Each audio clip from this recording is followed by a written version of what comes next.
everyone.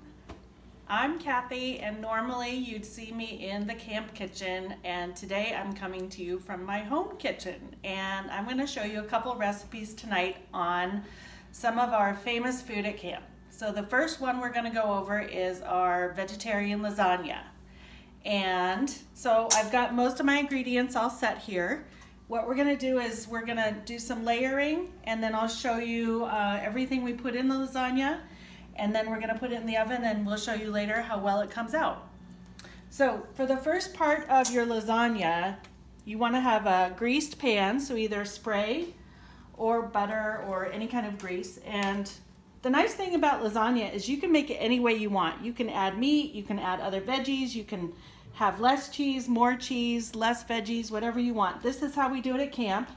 So we start by pouring a little bit of sauce in the bottom of the pan, just to kind of cover the bottom. And then the other great thing about lasagna is you don't have to cook the noodles. You can put the noodles in totally dry from the box, and you just lay them across next to each other, like so. This pan isn't quite big enough for the length of those ones, so we'll just cover them up like that. Break a little bit off. And kind of squeeze them in there as much as you can. And then we've got our cheese mixture. Now in this I have about 32 ounces of cottage cheese. You can also use ricotta cheese. I have about 2 cups of grated mozzarella and about a cup of grated Parmesan. And what I'm going to add to it is I'm going to come over here and scramble a couple of eggs for it.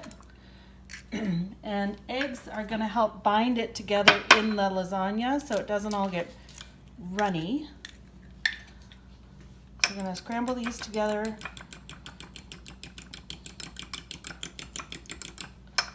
Like so. Put them in the cheese mixture. Then the other thing we do at camp, we have spinach.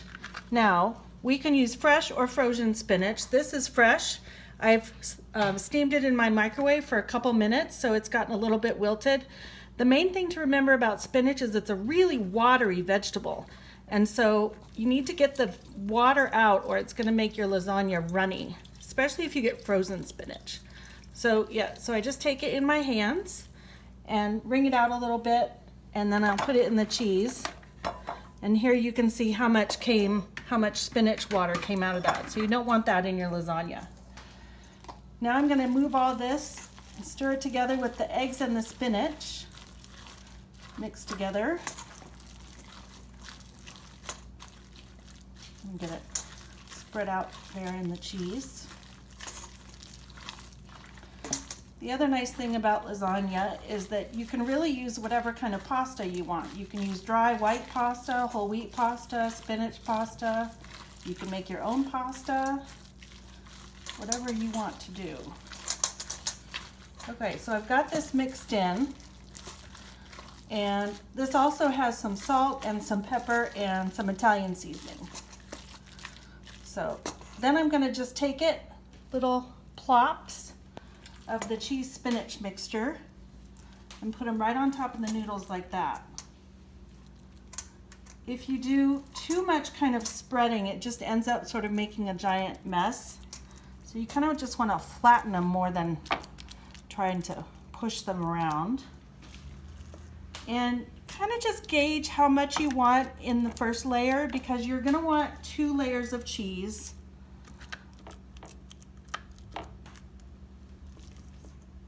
A little more there.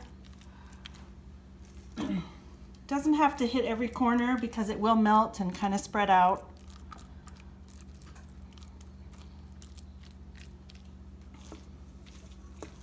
Put a little more over here, and then you can see how much I still have left for the next layer. All right, so next I'm going to add another layer of pasta to this. So this is just plain white pasta from Kroger. So I'm gonna go ahead and, since I started my noodles on this side, the last one, I'm gonna put them over here. Kind of adds to the structure of the lasagna to make it nice and strong. Take those ends off. There you go. And now I'm gonna add some more sauce. And we do use at camp we use the canned sauce as well, but again, you can make your own red sauce. You can add Italian sausage or meat to it. Add more vegetables. The only thing to remember about any of the vegetables like spinach or zucchini, again, is they're watery, so make sure you get that water out. All right, so there's that, and now I'm gonna add another layer of lasagna. You can add layers however you want. You can add more cheese, more lasagna, more meat. There's no rhyme or reason to how you want to add the layers except what you want to do. So there's my next layer of pasta. Now I'm going to use this for the cheese again. Plop it along. And since I'm not going to do another cheese layer, I'm going to go ahead and try to use most of this.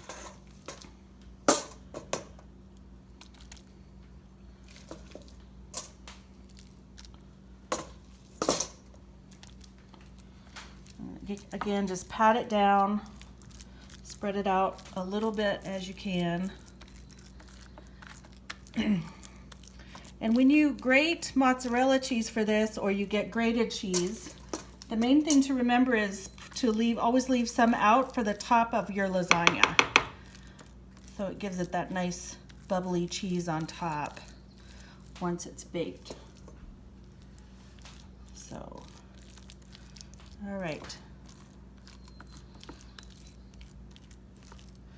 Okay, so we have a little bit left over, that's no problem. So now I'm gonna put the last layer of lasagna on.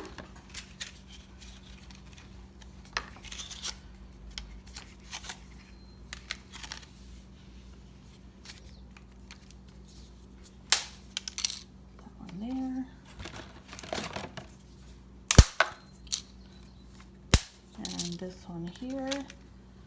Put the last little bit of sauce on. You can use a lot or a little sauce depending on how much you like for your lasagna to eat it.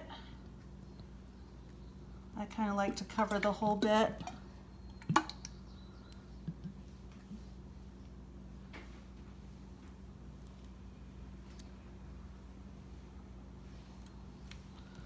Okay, now we have some of our remaining mozzarella that I grated, and just gonna sprinkle that on the top. The other thing you can do is you can make this ahead of time just the way I'm making it, and then just cover it with foil and put it in a cold place if you're not ready to bake it, and you can bake it. You can make it 24 hours in advance and bake it the next day. So if you don't have a lot of time one day but have more time, you can make it the day before and cook it the next day, or cook it in the morning when it may not be so hot. Okay, now I also like a mix of Parmesan on top. So I'm going to put that there. Very cheesy. And then, to make it look pretty, we're going to sprinkle some Italian seasoning on top as well. And give it a little green look. Now I have my oven warming up. You want to put it in a 375-degree oven for probably 45 minutes or so, because this lasagna is not cooked. If you wanted to cook the lasagna ahead of time, you can, and then it would be about 30 to 35 minutes. But the moisture in the cheese and the spinach and the sauce is going to cook that lasagna. So the last thing I'm going to do before I put it in the oven is I'm going to cover it up with foil. And the way you work it so the cheese on the top doesn't stick to the foil is you just take your cooking spray and spray down the foil top. and then just lay that over the top.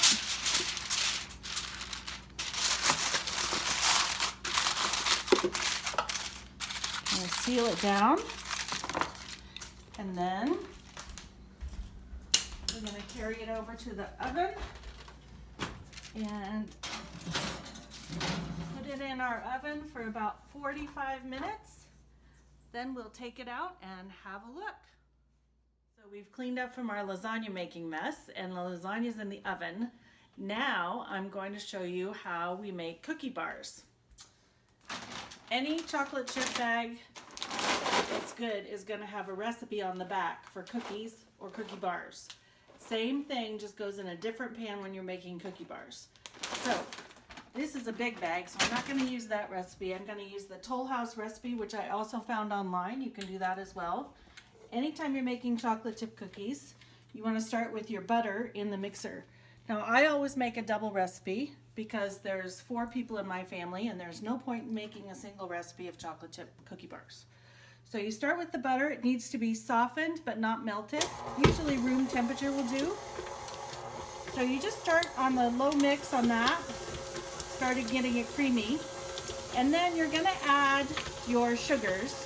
So I have 2 cups of butter, and I have a cup and a half each of brown and white sugar. So a cup and a half of brown sugar, a cup and a half of white sugar. It's going in here. And you mix all that together until it's nice and creamy. Okay, so I've got my sugar and my butter mixed together pretty well. And now I'm going to add the 4 eggs, my wet ingredients here. Now I'm going to start adding my dry ingredients, which are pretty simple. It's baking powder, 2 teaspoons, and then the flour. And the flour is 4½ cups of flour. You want to put it in gently and not too quickly so that it doesn't go flying all over. There's 1 cup.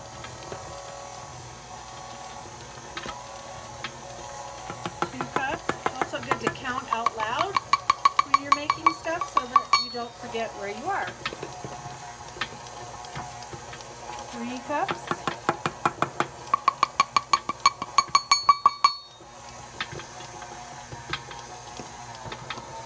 4 cups. You can hear the mixer getting kind of tired of this. And then 4½. So I just guess on the 4½ part. I'll turn my mixer up a little bit. Mix the dough, turn it back down before I add the last little bit of flour. And then I'm going to turn it up again to get it well mixed.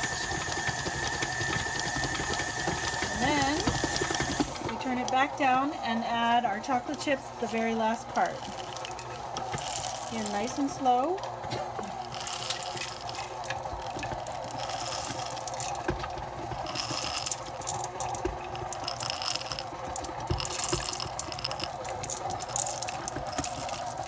You do it nice and slow so that the chocolate chips can get throughout the whole dough.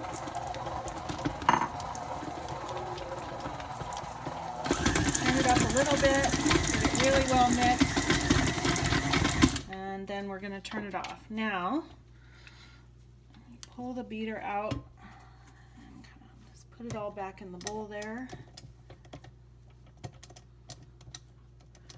Scrape what you can off of the beater.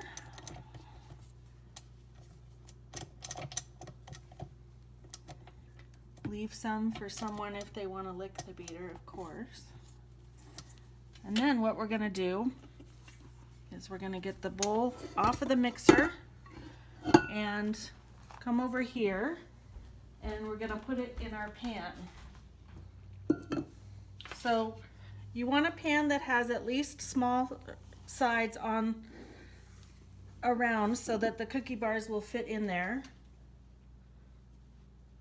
And then you just kind of want to put the dough in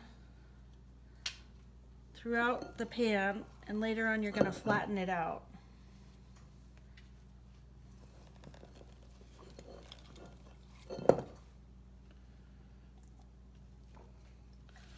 So getting it in the pan there's lots of different ways. I'm using a spatula and my fingers. Some people use just a spoon to get it kind of in there.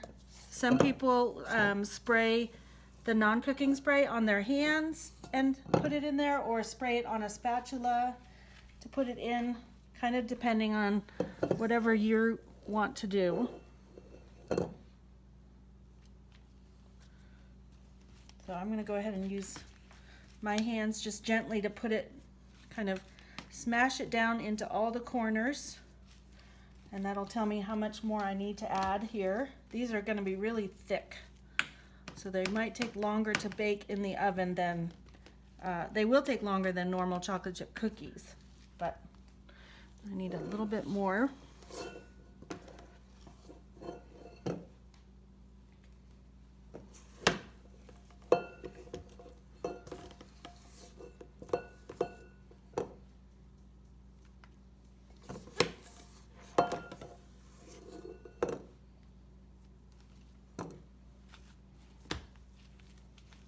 When we're doing this at camp, we use the big sheet pans and we use spatulas to press it all down, and cooking spray to get them in there, or we always wear our gloves with cooking spray to push it down.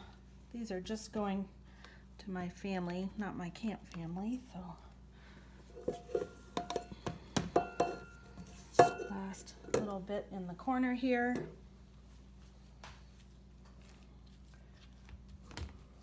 You want to make it as even as possible so that it bakes evenly, and you're not going to have.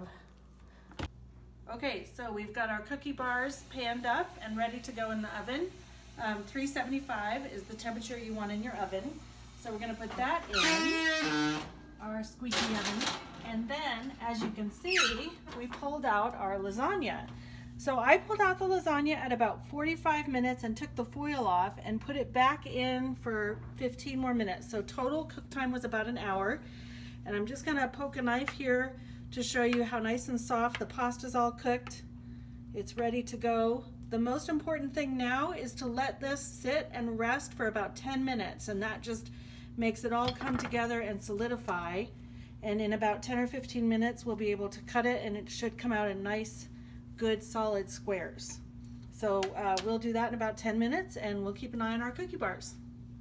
All right, so we've plated up our nice lasagna dinner here. You can see the layers in our beautiful lasagna, the spinach, the cheese, the pasta. We've added a good, healthy tossed salad and some garlic bread to go with it, and you're ready to eat. Bon appetit. And here's our lovely cookie bars out of the oven. One trick to remember is that if you cut the cookie bars pretty soon after they get out of the oven, they're much easier to cut because the chocolate chips are still soft. So give that a try the next time you make them. We're just gonna serve one up for dessert. And there it is. Add ice cream, add whipped cream, add fruit. Dessert is served.